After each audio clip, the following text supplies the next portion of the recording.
Welcome back to the Mutual Music Podcast. This is Ryan Thompson. I've got Justin Jewett with me Yeah. here to talk about all things AI music today. What's up, Yeah. Justin? Not much. Thanks for having me on. I'm excited to get into this. The robots have been busy. They certainly have. So speaking of that, first bit of news is one of the AI bands that I've been working on pretty diligently over the last couple months. Sometimes Sheep, which I kind of talked about in the first episode. We're going to release the first single from that band, which is called Tin Can Heart. That's actually going to be released on November 28th on all the streaming platforms, Spotify, Apple Music, and everything, underneath that. I think it's going to be interesting to see how that does. If I have any, premonitions, I think it's probably going to do as well as any other music I've released, which is it'll sit there and I'll listen to it. It'll be easier Some friends to and family streams. Yeah. Yeah, exactly. But, I've been obviously obsessing over it and sharing it with friends and family, and, it holds up as real music. And had I not told people that it's AI, I think they would be like, that sounds really cool. So we're going to see. We'll see how it goes. I think, my problem as an artist, really as an artist and somebody that's supposed to be promoting art, is I don't know how to promote the art. I just throw it on, to my couple hundred followers on Instagram, and then throw it in Spotify, hope to get it on a playlist and see what happens. There's always something else that you should be doing, right? There's always this batteries not included aspect to making it. It's like, well, I got the thing, but I don't have the thing yet. Yeah. Which is kind of an interesting thing as we think about the AI and AI music, like charging against the non-AI music industry. It's like, what is that thing? And is there some AI, promotion engine that's going to start ramping up? Maybe that's what we should be doing. I don't know. Hey, yeah. Hey, new business idea. Right. Yeah, well, I love that song. I'm so happy that it's going to be released and everybody else is going to get to experience it. Like, I've talked to you about that song in particular, and some of the stuff that you're doing with Sometimes Sheep is there's feelings in that song. Yeah, definitely. It's very emotive, and the layering, I don't know, the way that music makes me feel is like a performance indicator, right? It's like, oh, wait a minute, this is real music. Yes. And so breaking down and trying to find what about it makes it that has been so fascinating to me. Clearly, it's, so many things rolled into one. But yeah, in a world where songs that are great and have a lot of feeling and heart behind them get millions of listens, you are about to be a rock star. I don't think we're in that world. Right. Yeah. Necessarily. It's unfortunate. Yeah. But super excited to have that out, and can't wait to share it with everybody. Yeah. We will obviously post links and all that stuff once it's up, and you'll probably see it. It'll hit the top of the charts, I'm assuming. Hell yeah. So Hell yeah, it'll be the next Walk My Walk. Yeah. Watch out, Broken Rust. That's right. Yeah, I do like to think in my head, as a songwriter, you tell the truth, or you emote, and you write things that are true to you anyway, and have feeling and emotion and all that stuff, and you're like, this should go somewhere, and then people are like, nah, I really can't dance to that, and I don't see a TikTok move happening here, so it's not going to get played. Yeah. But well, I'm an aging middle-aged dude. It's not going to happen. Or maybe sometimes the somewhere that something needs to go is just out of you. You know what I mean? That's it's right. Like, okay, it went somewhere. That's true. That is true. Yeah. Well, I'm looking forward to see what it does. Maybe we'll put a little PR behind it, talk to all the influencers out there and get them to use it for a dance. And there's definitely some experimentation to do, and just trying to figure out. I mean, I guess it would, maybe we would be more qualified if we had experience trying to market, our own music. Right. You know, and seeing how that goes versus, okay, now we got this hot shit and there's these buzzwords swimming around it. I do think that it's either going to be some kind of accelerator, or it's going to be like the opposite of that. It's like, oh, it's AI, fuck it. No. Yeah. Conversation over. Or it's going to be, oh, it's AI. That's very, very interesting. Right. People are going to be, in my experience, or what I would expect from your friends and family as you send that song, is that they'll first listen to the voice and go, how'd you make your voice sound like that? That's exactly, that is the first thing that everybody says. They go, whose voice is that? And I was like, that voice doesn't exist. Nobody's. It's a phantom. Nobody. Yeah, it's a phantom voice. It's a ghost. And You know, it's made up of bits and bytes.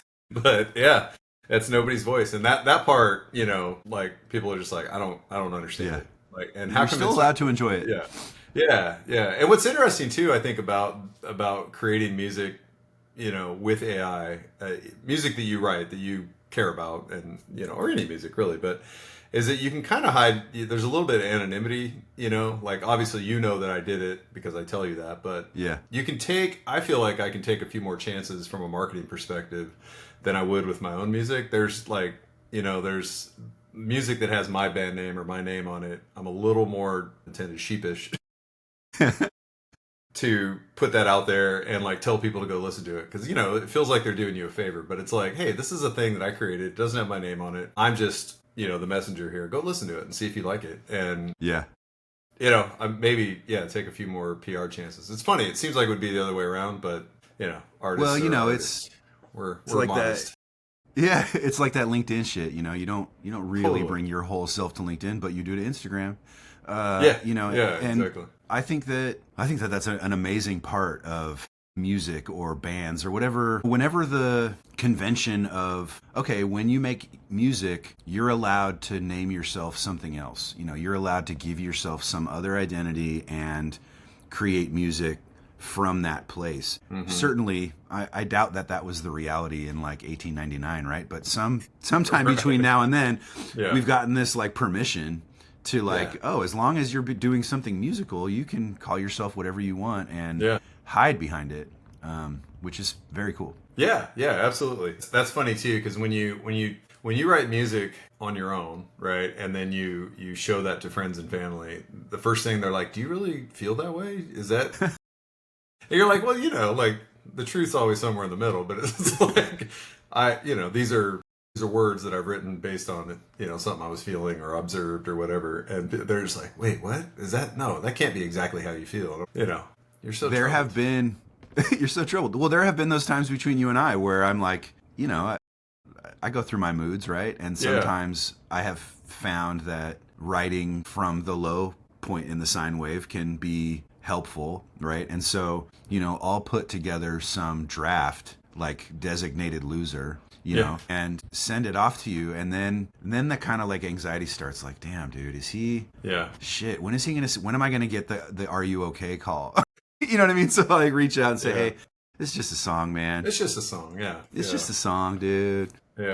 Which is a cool thing to tell myself too. You know, like I don't really know what I'm doing any more than the next person, and so I think that sometimes when you're writing really heavy stuff, you can there's a choice, right? You can dive into it and swim Hmm. down and let it sweep you away, or you can use it as a tool to kind of observe how you're feeling. A lot of times I'll write something and then look at it and like I didn't even know I was feeling that way. Yeah, absolutely.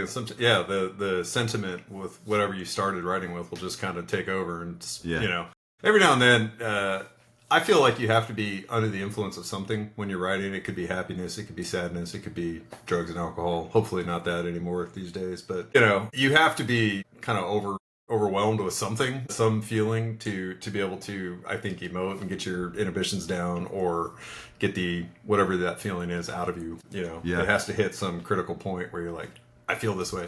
And so, you know, to do that, and sometimes you'll take it too far. Like you can write a really cheesy, happy song, and you're like, okay, that's terrible. Or you can write, you know, a really, really sad, dark song. And you're like, well, that's terrible too. Like it's always, you know, you always have to like peel it back or take it down a notch and go, okay, this is the sweet I spot. This know. is what people are I know what willing you to mean. deal with. Yeah, Yeah, yeah, yeah, this is the intensity knob.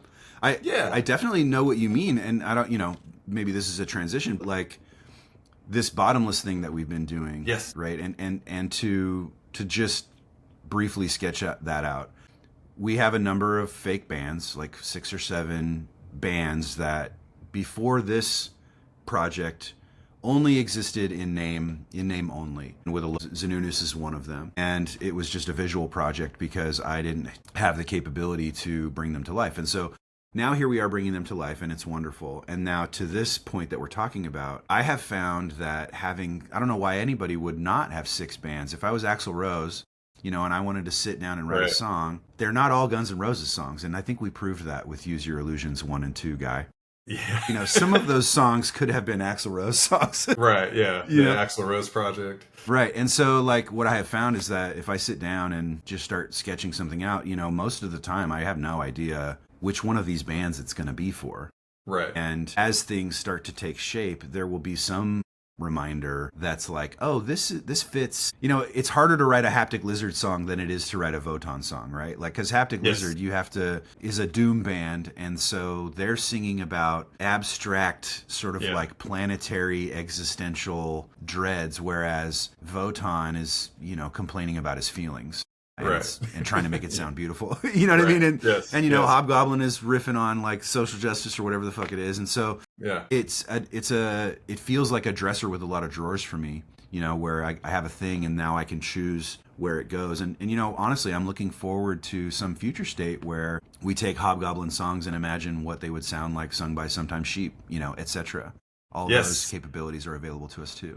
Yeah, it really does open up, and especially this project, the Bottomless project, where we've got 6 or 7 bands that we've been working on. It's like it opens up the creativity channel, just like they're coming from every angle, and you're like, oh, that would be a cool song for this band, or that would be a cool line for this band, or that actually sounds more like this, or or shit, what, yeah, like you said, what if they played that song, and you can kind of play make believe with all the parts, and Hell yeah, it's dude. so much fun, and I honestly think it like brings out the best. And you're right, like it would be great, in my musical career, like if I would have had 3 or 4 bands all at one time and go like, hey, reggae band, you guys go play this. Hell And, yeah, dude. this sounds like that song, or why don't you guys all get together and we'll jam, but Right. this allows you to do that and do it so quickly and pretty well. Like it, you still have to write a good song, but I think like the musicality of it all it just comes to you. So I think that's a huge creative outlet for anybody that wants to get music out there, which we've discussed over and over again. I think it's like, just do it, just get out, just do it, like whatever Yeah. you want to do.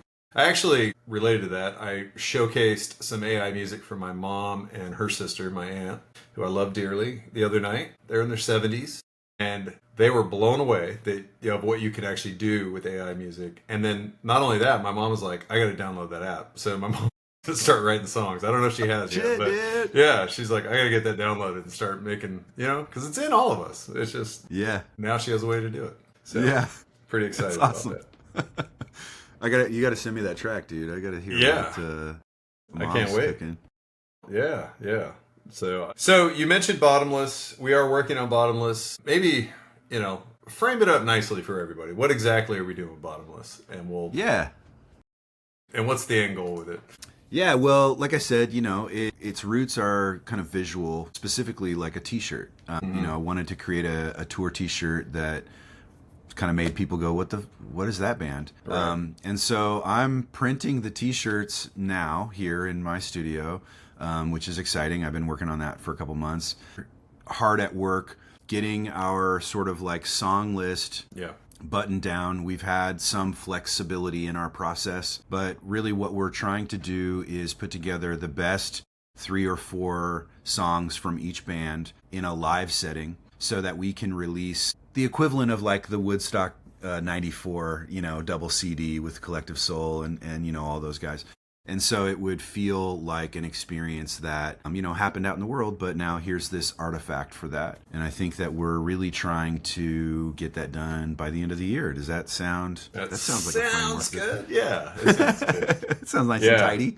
Yeah, it's interesting, and I think that's a great way to kind of frame it. I love the idea, and in fact, this is how we started. Was like, hey, let's turn that into a live album. That was like where my brain went first. It was like, there's this festival you never went to. There's a live album that you're going to listen to and be like, man, I wish I was there. That sounds rocking. And then we started pretty hot and heavy. It was like we knocked out Hobgoblin, Haptic Lizard.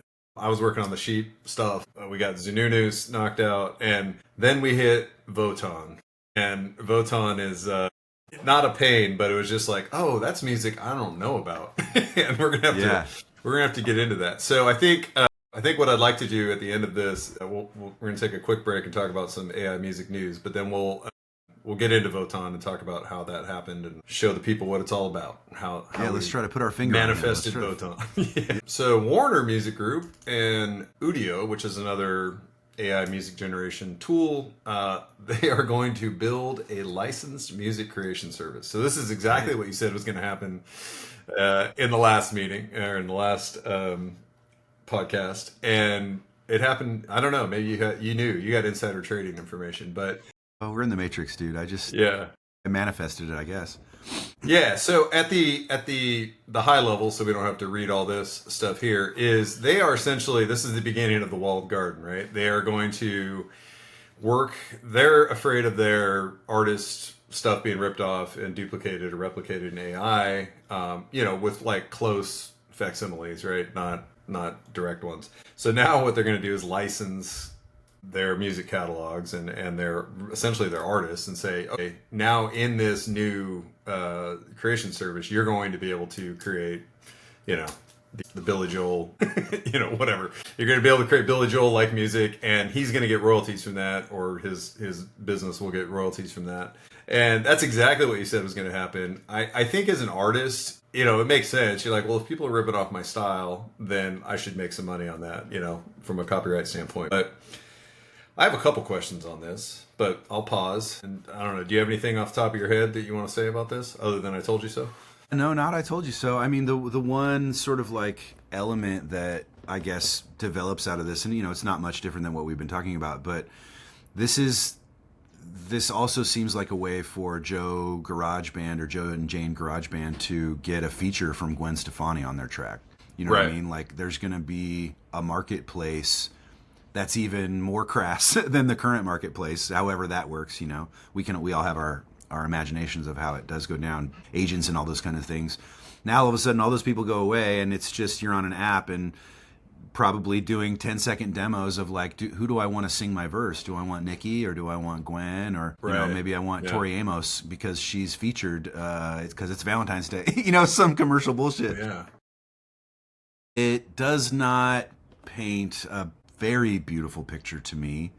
Maybe ironic as an AI music person. This seems like a race to the bottom to me. I would agree. I think, well, my first thing was like, and I hadn't really thought about like the collaboration things, like, oh yeah, I did a song with, Gwen Stefani, for example. That opens up a whole another angle to this. But at first I was like, who would do this? But I guess you have a better shot if you can legally license Gwen Stefani's name, sound, all that stuff, and put a song out that says this is a Gwen Stefani song. I have way higher chance of that thing going to the top, right, or being noticed than if I put out a Sometimes Sheep album, right? So I think it muddies the waters, and I think artists are going to be like, wait, there has to be some vetting process. You can't just put crap out in my voice, Absolutely. And then I think the technology behind that is going to have to be, if you are truly going to be able to use a band's or an artist's sound and persona and all of that, like the technology's got to be tight. Like there can't be that much variance. Like I can't say this is what No Doubt, this is a No Doubt song if it doesn't sound like No Doubt, right? And if it doesn't use their chord progressions and their ambient background noise and all that stuff. So, to me, I think there's a lot of like, how exactly is this going to work? And hopefully it's not just like some shitty knockoff version of Gwen Stefani's voice, that you can apply to anything. But maybe it is. And then it's just an ocean of, we'll just keep using Gwen Stefani. It's an ocean of her music out there that's not really her music that, people are. Yeah, and again, not to sympathize with poor Gwen, but how does poor Gwen feel about that? You know what I mean? When people start politicizing their music or singing about real life historical nonfiction events, and now all of a sudden it's your voice saying those words, the mind boggles at like how many different ways that could go sideways, right? And the thing that it's in one of these press releases, I don't know if it's for the UB one or the UDO one or the Clay one, but there's this one too. In one of these, it's talking about this platform. Look, you guys, this platform is not a prompt-based meme generator. Right. And so in AI music, I was watching a DJ who was talking about this. He's a drum and bass DJ, and part of his lark, part of what he used to do on streams or whatever is like take a video game soundtrack or some piece of music from a movie and, do some quick shit and turn it into like a jungle track, and that was part of his entertainment model for the people that were into his stuff. He was saying that even though that was just a nice to have, that's gone because the way that these music generation things, it is memifying music. And when I say meme, what I'm talking about is like there's a thing that happened today, there's a song about it tomorrow. Yeah, exactly. And then the next day it's gone. Like it's now music is now following the news cycle, and we know how fast that goes, you know what I mean? So it's like, shit, dude, songs come out and you live with them for a couple weeks, the ones that make it, right? But now it's just going to be like Firefly, like just you lived and you died, and now it's just this piece of data sitting on the internet somewhere. Lifespan for songs. Yeah, no, you're absolutely right. There's, I feel like that's already happening. It's funny because you'll hear songs that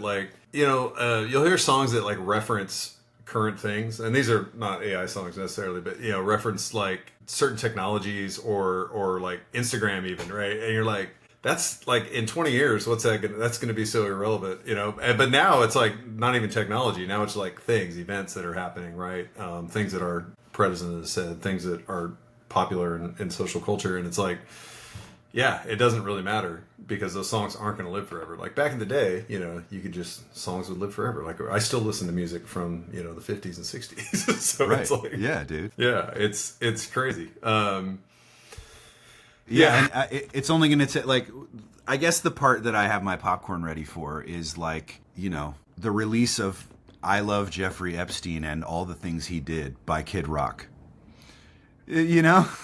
Like, yeah, I'd listen to that, I guess, but, like, I don't know how we have a, I mean, if you look at the conversation that's going around, like, deep fake videos and, like, how in the world do you litigate that and, write policy around that. I think that there's similar policy problems, and the folks writing these press releases are really just looking at the dollar signs. I would agree. I think what this is too is that it's kind of a grab. They're like, okay, we have to wall this garden, right? We have to start putting up some barriers and all that to protect our artists, obviously, which I get, right? Like I have artists that have worked very hard to create a living and a sound off this, and you shouldn't be able to just like replicate that and make money off of it without compensation. So I get that, but I think what's going to happen is, I think what you're going to see is, like you said, it is a race to the bottom in terms of like, now I can create music with your persona, and I can create shitty music, I can create all the music I want, I can say things that you wouldn't say, and now your brand is diluted or injured, right, beyond repair, because there's this deep fake music that's happening. So I'm sure they're going to think about that. I'm sure there's going to be some way to, counteract that legally. I hope there's some vetting process for that, because I would be mad if, I was a famous artist and that was happening to me. But at the same time, those artists are like, I wonder who's going to sign up. It's kind of like the Spotify train. Like, Taylor Swift and all those people are like, I'm not jumping on that because you're taking money out of the artist's pocket. And then, Taylor Swift's on Spotify now. It's a crack in the dam. It really is. Yeah. I wonder if it's going to be like Lake Tahoe real estate, like for those of you not in California, there's a Lake Tahoe, right? And it's this big ass lake, and check it out. There's only so many houses around the lake, right? And the people that have a house at the lake are the people that got there first. And you wonder if there's going to be that same divide in music where it's like in this time on this planet, in these 200 years, was the time that people recorded and released and were paid for music. And then this thing happened where now it's just music. Now it's not really attributable to anybody. Mm-hmm. Some of it's financed and some of it's not, but there's this sort of legacy encyclopedia set of humans that made music at one time in the world. I mean, that's obviously pretty extreme, but you look back at silent movies, you look back at vaudeville, and it's like those were the last people to do that. Right. Yeah, exactly. There is a point. And I think we're there, we're getting there pretty closely. Yeah. What else is interesting about this too that I see so the corporations are protecting their artists. I get that. But in doing that, I think what you're going to see is, okay, so now we're creating AI music, right?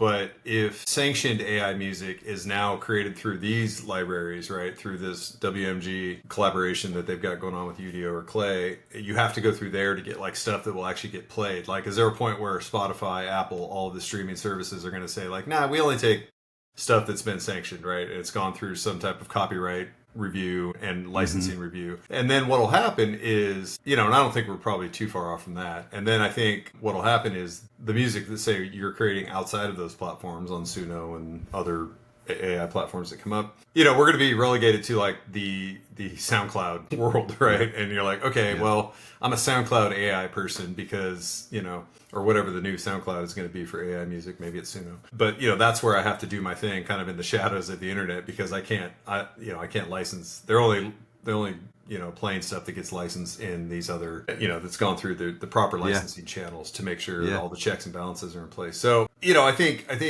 the end of the day, corporations will find a way to win, and win in air quotes because you're not winning. They're going to find a way to protect themselves on the licensing side. And then I think true music, good music, is going to be created kind of, again, underneath this elsewhere, right? Yeah. It's going to, like, the cycle continues because I think that's how it goes now. Like, you listen to most stuff that's put out that's popular music, it sucks, right? And a lot of the good music you hear is stuff that, like, either, kind of had its start in SoundCloud or other independent channels. And then, eventually they get picked up by some corporate machine and go, okay, we're going to put you in here now, It kind of like, fuck, man. It's like it's a velvet glove cast in iron, right? It's trying to be a friendly thing, and it's pretty heavy-handed, what you described.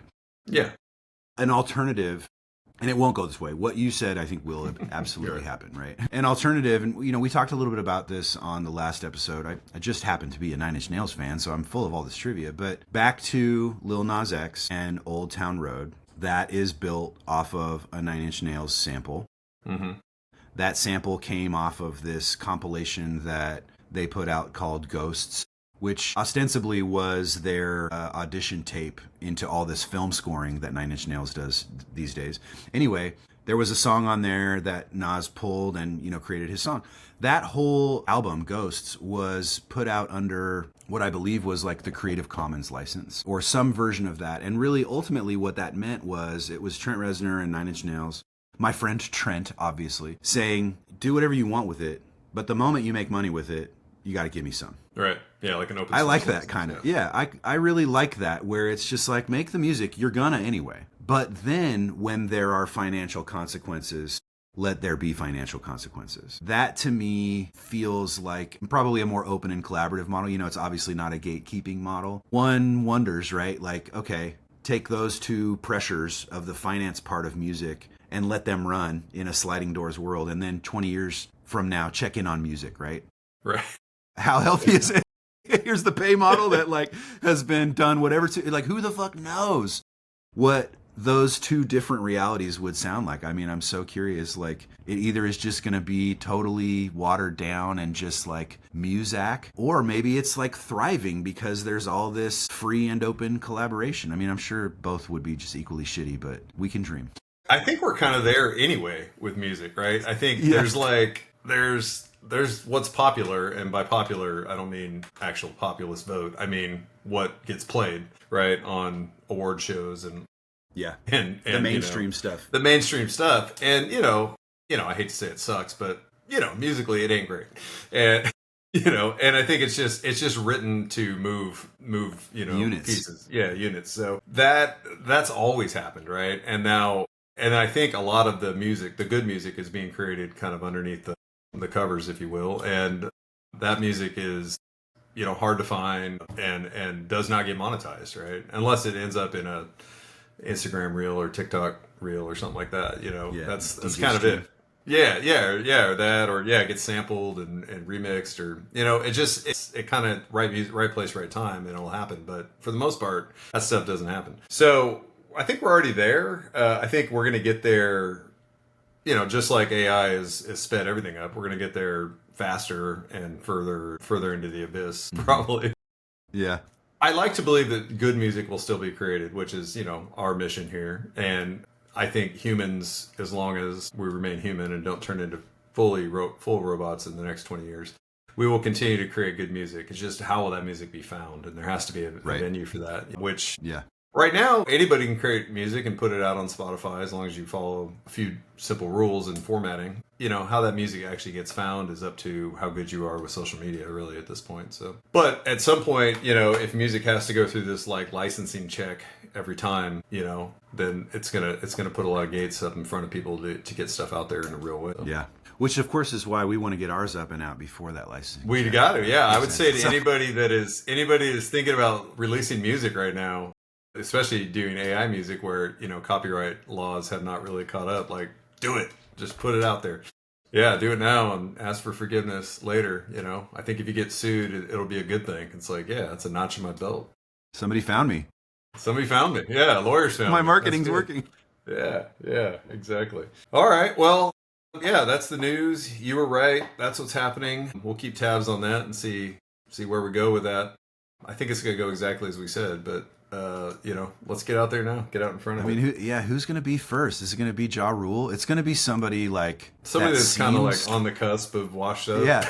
Somebody that seems real, somebody that you can like, well, yeah, that person. But then on second thought, you can't really think of any of their music or like, why haven't I heard of that person in Right. a while? You know, it's going to be like, you know, Chris Stapleton or like Try That in a Small Town guy. You know, it's going to be Right, one of yeah. those people that were in the news cycle for whatever reason. And now it's going to be like, hey, you I'm too. back. Ja can do Rule it. has a #1 hit That's right. created by, you know, some guy in Rhode Some Island. 13-year-old. Yeah. Yeah, some kid in Rhode Island that made it in 20 It's a seconds. song about Fortnite. Exactly. Yeah, I mean, it's crazy to think that, but it kind of reminds me of like there was a point in like I don't know if Snoop Dogg is still actively making music, but like I would say early 2000s, mid 2000s, he was just on every song. Do you remember that? Like he was just I doing do. these like and he was like Yeah. Yeah, he was the ad-libber, dude. yeah, he was that. And yeah, he was totally, you could tell he was like phoning them in too. It was just like, you know, he would say the same 3 or 4 things over and over. And I was like, dude, he's on every song. So pretty soon, I think through AI, you could just have Snoop show up, bust out a, you know, ad lib rap in the middle of your song. And so I'm thinking it's Snoop. Ja Rule's a good guess. Maybe like, you know, on the female side. Snoop maybe is like, pretty solid. Snoop is pretty fucking solid. Snoop's solid, but he shows up on so many things, and he's really good about licensing himself and marketing. Well, that's what I mean. He's a solid guest. Like, this dude is for sale. Yeah, absolutely. Yeah. He'll probably just be like, "Shit, let's do it," you know. Yeah, on the female side, they'll grab somebody who's got enough cachet with female fans Mm-hmm. and who, you know, it's going to be like a Selena Gomez type person that on first blush, it's like, wait a minute, I thought you had way more artistic credibility than that. And then you realize like, oh, wow, this is a powerhouse business person. Yeah. That music is a tool. Yeah. Music is an empire building tool for them. So of course they would choose Empire. Yeah, and they'll be like, "Oh, I sold the rights to my likeness or my persona to, you know, Warner Music Group for X amount of millions of dollars or whatever, plus royalties forever." And you're like, you know, how are you not going to do that? Yeah. You totally. know, like, yeah, you're looking like, okay, what's my musical career actually going to look like from here? What's the trajectory look like if you're Selena Gomez or even Snoop, really? You know, it's like, and like, there's opportunity for them to do exactly what we're doing. You know, Snoop is going to say, yeah, welcome to the Plastic Beach, you know, a couple times. And then he's go, man, I want another line of revenue. You know what? I'm going to bring back Snoop Lion. exactly. And you can do him now, and you can have us both on your song. Yeah. You know, and you know, Haley Williams is going to say, well, you can get the Paramore shit, or you can get my Yep. solo shit, where it's a little edgier, or I use this other voice. I mean, there's going to be value adds. What do you think? What do you think somebody would pay for that? Like, what's the consumer model on that? Is it like a per song deal? I mean, I'm sure you license the platform just like you do with Suno or Udio or any of those. You know, is it? I want to buy the Snoop plugin. I think it's like Probably that. I think right, it's- and that's $30 or $100 for a song. I mean, you're not going to pay that as a consumer. I'm not going to pay $100 to have Snoop sit into my song. So I'll probably have to pay some SaaS subscription, right? Bro, it's going to be It's the pro. You know, I get the gold, the platinum, and the. it's going to be diamond. free with watermarks. You know what I mean? It's going to be Yeah. free and like low lossy so that you can hear it and get high on it.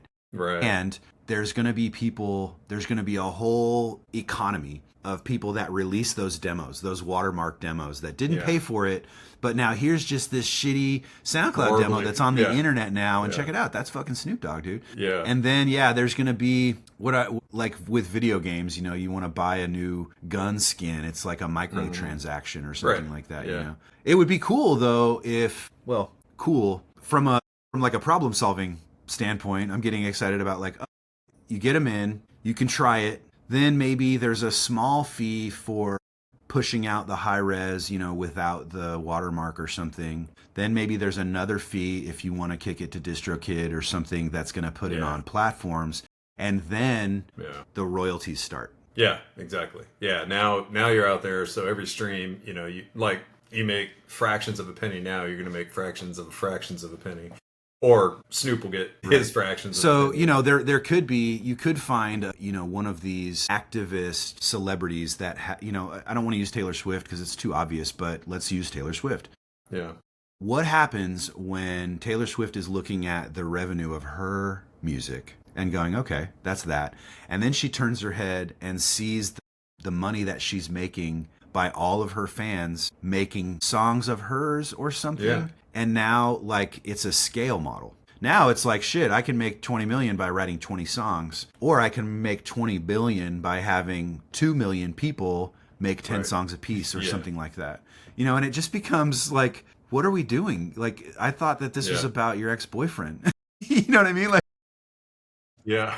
I mean, it is interesting. It's weird to me. I mean, music and money have always gone together, but also, you know, they fight, right? And you know, art and money are the same way. And it's like, why does it, if it wasn't about money, nobody would care, I guess, ultimately, or fame. You know, I think people that, like, I don't make music for fame. I make music to have fun and express myself and just be creative. But it always goes this way, right? They're like, well, wait, you can't make music you know, without us licensing it and copyrighting it and all this stuff. And it sucks all the fun out of it. And then you get to this point where each of these artists just become a business. Taylor Swift is like one of the biggest businesses in the United States, right? Yep. She's just, and she's going to make that business decision every time, right? I don't think at some point, you know, I don't think she would give up, you know, if it was billions of dollars opportunity here. She's not going to go like, no, I want to, you know, preserve the integrity of my music. I think at some point she's going to be like, yeah, we're going to make $20 billion. And I'll start another band. Yeah, right. She's an interesting case, you know, because, and like, I'm not into it, dude, but like, she's all over the news and I read the news. So like, I learn about, she's a little bit hard to pin down because, you know, this past couple of years where she's now buying her catalog back. Mm-hmm. And when she wasn't able, I think this is how it went down, but when she wasn't able to secure the rights of her old catalog, she then went about re-recording her old albums, you know, as Taylor's version or whatever. And that was her, like, a very clever and, you know, high cost way of taking control of the narrative. So she does present as somebody who's like, oh, wow, this does matter to you. Yeah, that's true. But probably the money matters more. Yeah, eventually, and I don't want to speak for Taylor Swift. I don't know her, no, but I'm so sorry, Taylor. But at the same time, you know, I feel like any artist that is presented with like, hey, you could make, you know, 2 million or you could make 20 million, but just by letting people do this, like, you're probably more often than not going to be like, yeah, let's do that. The Fugees are taking the check. Yeah, exactly. And I think you're right. I think it's going to be bands like, you know, like, that type of stuff where they're just like, okay, like our musical career's over, but hey, we have this whole extra line of revenue or a new line of revenue or a line of revenue that is now, you know, going to start paying us because people want to create, you know, Wyclef songs or whatever. The estate of Coolio is proud to bring to you Coolio. Right. Coolio, yeah. The Coolio plugin. Yeah. That's right. Yeah. Clamoring for it. I just can't wait. And it's going to be, warbly, you know, versions of it that are watermarked with, you know, this is Coolio. And then, and then you'll have to pay, the paywall will get you the better version. And then you're right, there's some distribution model where you end up there with all the other Coolio songs. It's going to be interesting. I don't know that it'll be much different than like Suno is today. You know, there's millions of songs on Suno and it's like, I'm not listening to those songs, you know, I'm not. Yeah, let me ask you that question. Have you, and this is where it's like, are we hypocrites, you know? But like, we're on Suno. We're using the shit out of the tool, dude. Like, there's no ifs, ands, or buts. We're users. Right. Yeah. Have you ever listened to someone else's song on Suno? I have listened to someone else's song, and it was out of curiosity. It was not because I was looking for new music. I went and looked at the songs that had like the highest views and most streams or plays, and I was just curious. And I've done that a handful of times, and I'm not going back to those songs. It's silly, yeah. Yeah, There was it just one feels song. like a wasteland of stuff right now. And I'm sure there's probably good stuff. Like, we have good stuff. Our shit is great. Our shit's great. But, that's not where people, I don't think people are going to Suno to find music. You know what I mean? Yeah, I think that's the issue with like, and maybe that's part of the masquerade, but it's like job one, get off of Suno. You know what I mean? Yeah. It Yeah. is. It's a It kind of platform to ghettoizes build. it already. Yeah, Exactly. and it's strange to me though. Like, it is a platform to build, and it's strange to me that there's a discovery ecosystem there. Like, what the app looks like is that it's designed for you to engage with it like you engage with Spotify, and make Right. playlists and Yeah. favorites and all that kind of stuff. And yes, you're right. Some of those songs have millions of streams, and it's like, is this novelty? Is this a community? Is this good? Like, Right. there was one song that kept coming up after it was, I don't know what Suno was doing. It was just in like next tracks. We were working on Hobgoblin, and there was this ska track that came right after with a female vocal, and it sounded so much like kind of dance hall crashers, Save Ferris, that moment. And it was, this burst of nostalgia inside me when I heard that voice, like that, Yeah. that female ska voice. But I can't tell you anything else about the song. Yeah. You know what I mean? Yeah. It's just like, what was it? I have done that too. I've played like our stuff, and then like I'll just let it play. I'll walk out of the room, and I'll come back, and there's like something playing. I was like, what is that? And Yeah. it'll be It's some, just what comes it's next. Yeah, it's like some random track on the Suno. I was like, oh, okay, that's interesting, and not all bad. It's just like I'm not here to find other music. I'm using this as a creative tool to build music, and yeah, the whole like discovery aspect of it is. I would imagine they're going to license that at some point. That's the like, hey, we have so many millions of songs. Like, if you want to stop paying for, ASCAP to play in your grocery store, just throw the jazz channel on Suno, and Is this crowdsourced thing? Yep. yeah, that's 10% of the cost. So I'm sure there's a play there. They're not dumb. Whoever's behind it is very smart, and you're building IP, right? You have all this stuff, and you're like, and they actually own it. Like, the licensing for Sunos, if you are not on a pro, like if you're not on a paid plan or a pro plan, They you just don't own it that music. outright. They own it. That's their music. Yeah. So the song has to be created on a pro plan.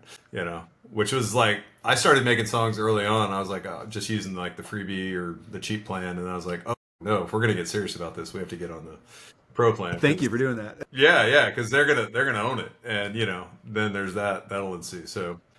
I mean, if you think about them, they're throwing however many millions of songs. That's how many darts they're throwing, and going like, one of these is going to hit, and we're going to own the licensing for that. And Yep. Yep. Yeah. So they're also doing this like hooks thing. I don't know if you've seen that. You can essentially like upload a video and upload a song or create a song to the video, and they're like shorts, like Instagram or TikTok shorts. So they're really leaning into like the social media side of it too. Like, oh, this is what you do your dance to, or this is what you cook dinner Trying to go viral.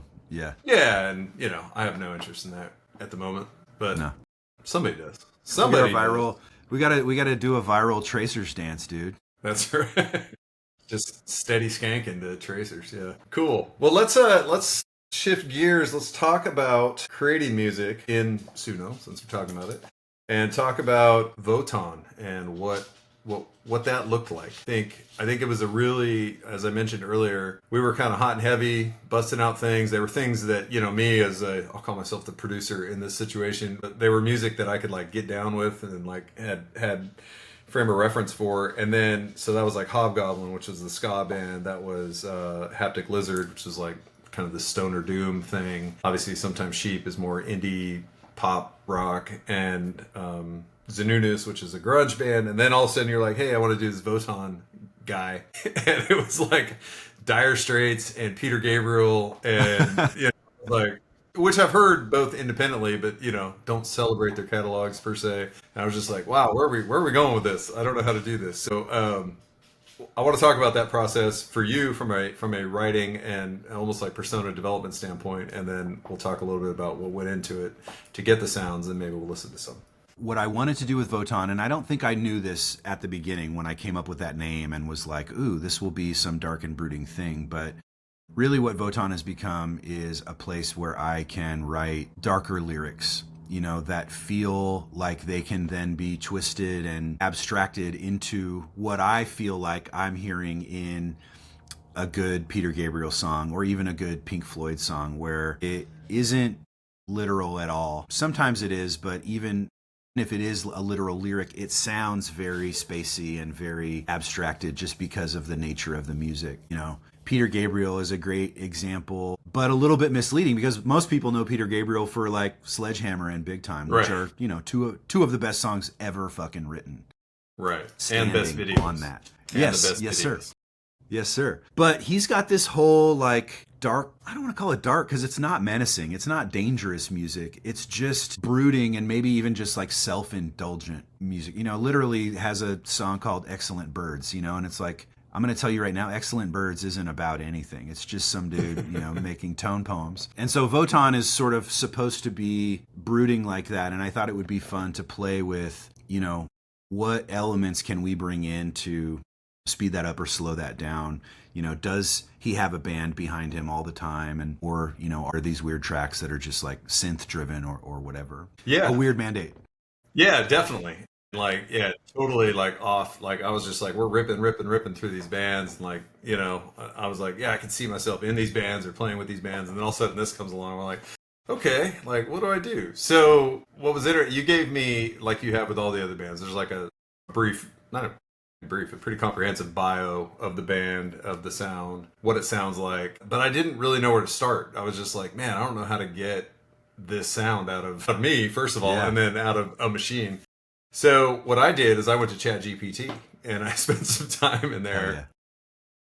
And I'll just show here what we did, and let's see if I can share. Yeah, I'm this curious what you screen. said. Like, I want to hear the fog. Exactly. I mean, really, it's pretty brief. So I took your this is ChatGPT being very nice Yep. to me. You're so fantastic. So yeah, I'm creating a new band called Votan. Here's the description. This is the backstory you gave me, right? They emerged as a fully formed artist, as if from nowhere, no mother, no father. Pretty deep stuff here. From the north, from the west. Same species as David Bowie. I love all this. Very creative. He is above money. Does not explain the lyrics. He defies genre. The only constant is that there is atmosphere, right? And then we had some comparables that you gave me. So obviously, I put that into ChatGPT, and then we have the artist profile here, sound signature. If substance is a vessel, vibe is the ocean. That's great. Comparables, and then it just starts generating like Suno prompts, right? Atmospheric, moody art rock, blending analog synths, clean guitars, slow tempo, immersive and cinematic tone, deep baritone vocals, mysterious, placeless accent, inspired by early '80s art rock. And this is all ChatGPT generating this that I can use in Suno. Yeah. Then obviously Chat, being very helpful, offers to write the first song concept, and I was like, oh no, here's the first song concept. I got that. Right. My boss gave this to me. I know what I'm got doing. that. So yeah, it's coming down. So these are the lyrics for a song called Urban Vapor. And I've just pasted in basically what you gave me. And now, Chat's like, hell yeah, perfect, killing it. Already like really living what Votan's, ethos and sound is going to be. I love like. an affirmation. I love an Yeah, affirmation. yeah. The whole time you're just like, yes, I'm on the right track. I'm so good. Yeah.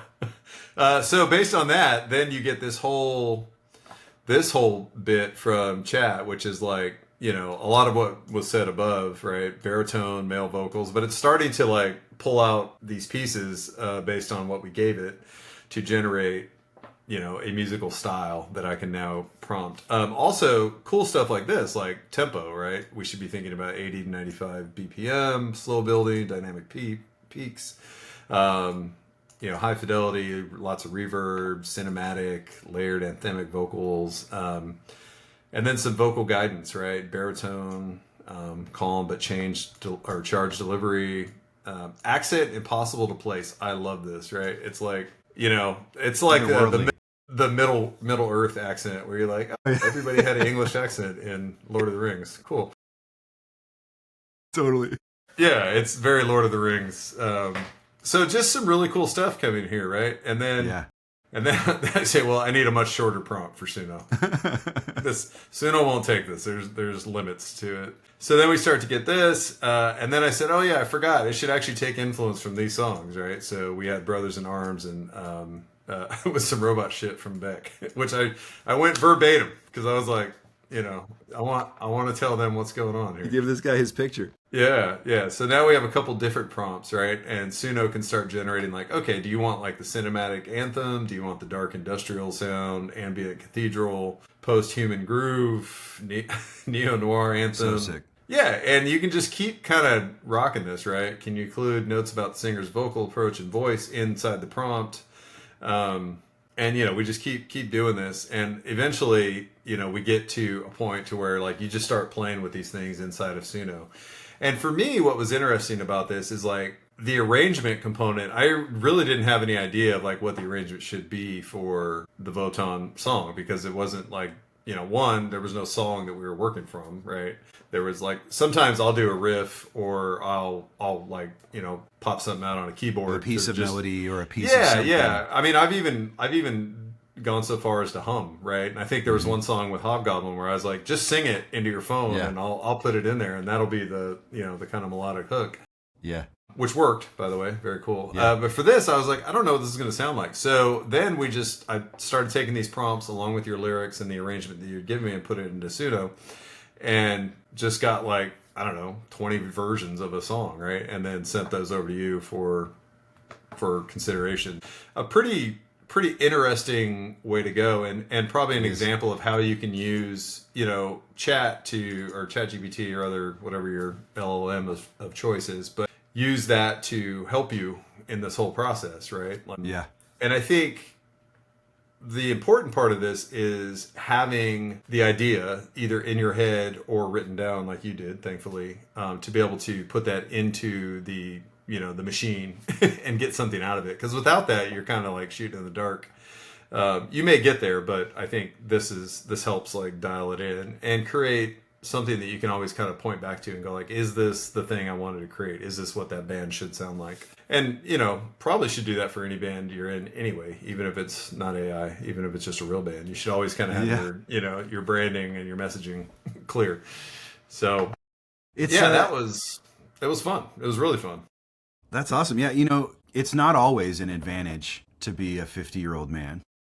That's right. But in this case, I find that understanding the very first law of computing is helpful. And the very first law of computing is garbage in, garbage out, right? Mm-hmm. And so the better materials that you start with and the more, maybe better is the wrong word, but the more 360 thinking that you can put around your problem and provide the machine with approach angles or directions, I've found that it is much more helpful. And and you've gotten here before and we've talked about it, but there is a time where you take your 3 sentences and you've spent all fucking afternoon and now you're wrestling with paragraphs and paragraphs of text that eventually you realize, like, where did all this come from? Like, this bears no relation to what I started with. I have to start over now. Right. Yes. But part of the art is kind of understanding, how far to drive the horse before you let it take a break. You can't get too far ahead of yourself. And so just to take what you just showed us, and the prompting, what happens after that is also really interesting. And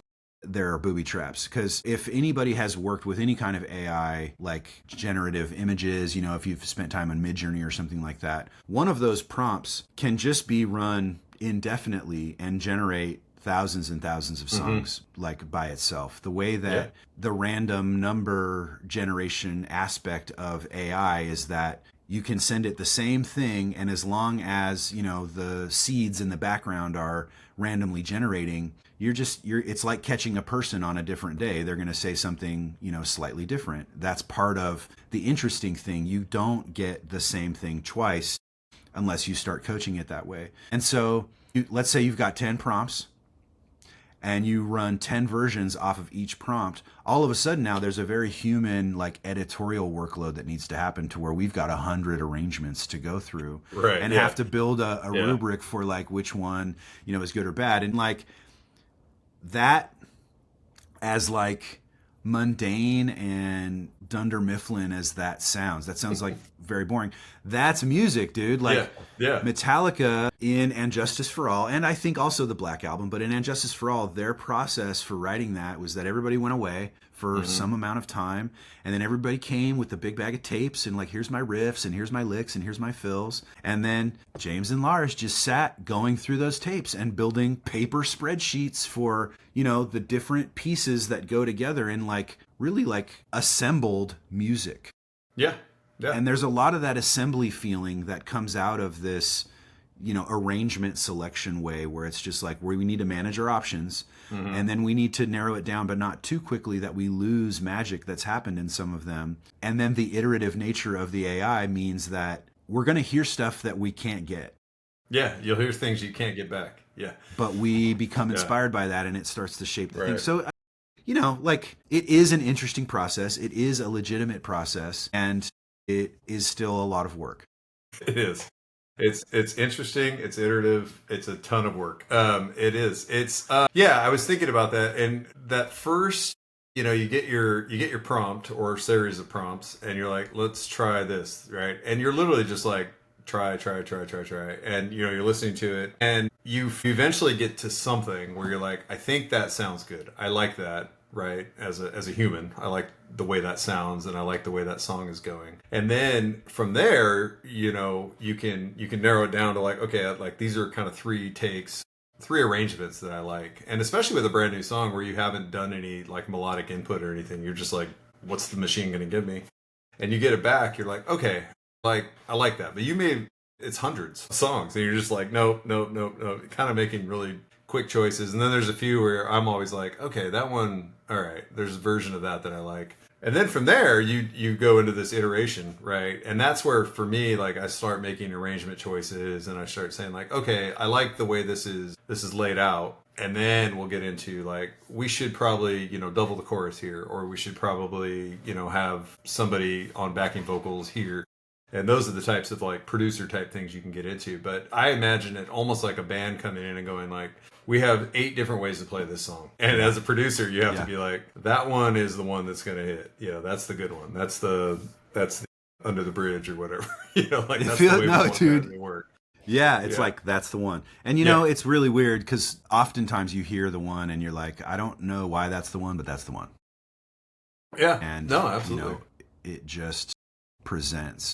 And the other thing too is that our process has changed. You're talking about what I'll call polish. Yeah. Like we've got the song. This is the song, and now let's double the choruses and let's add some hand claps and do some bells and shit like that. That is a little ethereal in Suno, where my perspective of that is that we kind of get the demo, or what we call live V1. When we started making music, we were going straight to live. We've changed our process now to where we start with the studio track, then we do the live and or an acoustic track. You had the brilliant observation that like, oh shit, playing these songs acoustically and listening to them actually allows you to sort of like harden it and vet that, yeah, okay, like, this is that a good song? Yeah, right. And then we start adding the bells. So, we've been iterative about our process, but that I think is really cool because you get the demo, and now I'm bringing that to Mutt Lang or, Bob Rock and saying like, make me a fucking star. And he's like, well, all you need is an organ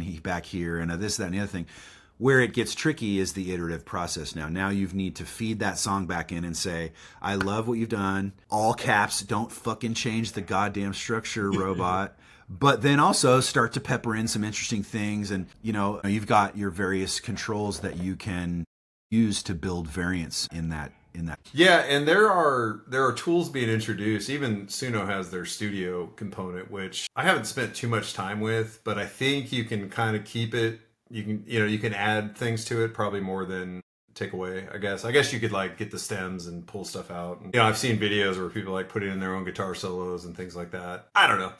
To me, that's kind of not where I want to be right now with it. I Yeah. feel like I don't want to take this into my own studio. The reason I'm using AI is so that I can see how far I can push it on its own. Yeah, the sick thing is to go as fast as feels Yeah, that's what's safe. cool. Yeah, there's some fine line between like just hauling ass and getting a good product out of it, you know? Yeah. So yeah. Yeah. Well, anyway, I think overall, like getting there. What's interesting about Voton, if we get back to that a little bit, is just like not knowing what you're going to get, right? Like as somebody who's like in charge of creating or producing this music now, based off of your overall description of the band and the music, it's like, what am I going to get, and how? I don't really know how to evaluate it, but even through the process you just talked about, where you get hundreds of takes, you still figure out that like, oh, okay, that's a good song, that sounds good, and now that that sounds good, let's start iterating on that. And I think we got to a point, at least to a V1 on the Urban Vapor song, that sounded pretty good. It's got atmosphere for real. Yeah, should we play a little bit of it? Let's do it. Let's hear it. Definitely got atmosphere, all atmosphere. Like Knopfler right there. Yeah. That's his voice. And when you heard that, you were like, that's what he sounds like. Yeah. It's like David Bowie, Yeah. showing up under some Being other fucking identity. weird. I'm a human cockroach. Check it out. There we go. Interesting, like the drums start getting, it just feels synthesized. It feels, the machine knows. Like, they're like, okay, I see where you're going for. It's not like rock drums. There's like, no, these are like kind of synthesized, reverse reverb. He's on the outrun. drums. Yeah. It's pretty cool. I love it. Also, 6-minute song. So Voton is a little self-indulgent, which I think, you got to be pretty proud of yourself to make a 6-minute song. Yeah. Yeah. So I feel like that's the perfect. He's just like, no, you're going to listen to this. It also kind of reminded me of, oh God, what's I can't remember the name of the band now. The guy that dances all weird on, Future Islands. yeah, Future Islands, that guy. It kind of reminds me of that a little bit, like a deeper. He's got that. Yeah, he's definitely got that same vibe. That's funny. Everybody, I can describe the guy that dances weird, and everybody knows it's Future Islands. Oh, Future Islands from David Letterman in 2013.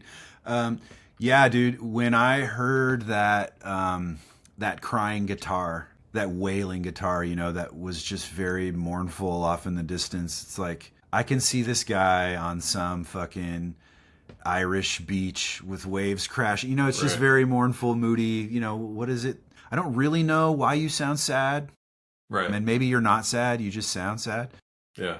And that deep baritone, David Bowie's a great one. David Sylvian, if you're not familiar with him, is like another one of those guys that just sounds like he came from somewhere else, And Right. it's like, Yeah.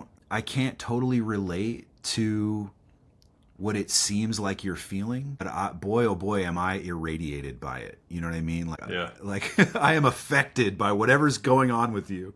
Yeah, it's almost got like if he was standing in the room, he's a foot taller than everybody and dressed way better. You know what I mean? Like Rick Owens head to toe, dude. Yes. I'm like, he's got a cashmere turtleneck sweater on with a blazer at all times. Longer hair, and you're just like, dude. No way. This facial hair dude grows has- that perfectly? Like, This dude has jewelry that, you've tried to wear as much jewelry or even half as much jewelry as this person and not been able to carry it off. It's like some kind of like colorless, ageless Lenny Kravitz, in a robe. Yeah, exactly. Yeah. Drinks all day, but doesn't get drunk. He's just like, he's just kind of, he's just like a Slash's dad. Yeah. he's an alien philosophy professor that also writes music. Yeah, I don't know, man. Voton he's an interesting dude. We've only got one down so far, so we got another 3 or 4 to go with him. And I'm looking forward to it now that we've cracked the sound, and now we'll get through the rest. All right, well, let's we're aiming for end of year for Bottomless, and that, as far as I understand, is going to be a compilation of these bands that we're working on, and we're going to release that probably just as the Bottomless Festival compilation. Yeah. That'll be on streaming platforms and all that, and Voton will be there. Do we know who's headlining that thing yet? Or who headlined it? Zanunus has the most headlining logo, so he tends to be at the top. I think that, it's Hobgoblin's show, so they have kind of the biggest voice. But, I don't know who the biggest act on stage is yet. I haven't Right. developed that much of the story. Like, probably out of all of these bands, sometimes Sheep is probably the most successful band if I'm using my imagination. Yeah. They have that stadium sound. Yeah. But maybe the I think the Urinal, maybe girls like them Mondrian too. Urinal, yeah, Mondrian Urinal can open up for them and get the party started, get people jumping around. Mondrian Urinal, we haven't talked a lot about them, but they weirdly became the band that I write love songs to my fiance with.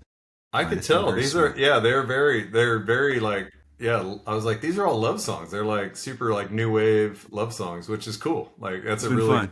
yeah, it's nice to hear love songs that don't suck. Yeah, I'm pretending to be Robert Smith. How Yeah. you do it? Yeah, they're definitely it's like The Cure and Franz Ferdinand hooked up and now have, created this dedicated love album.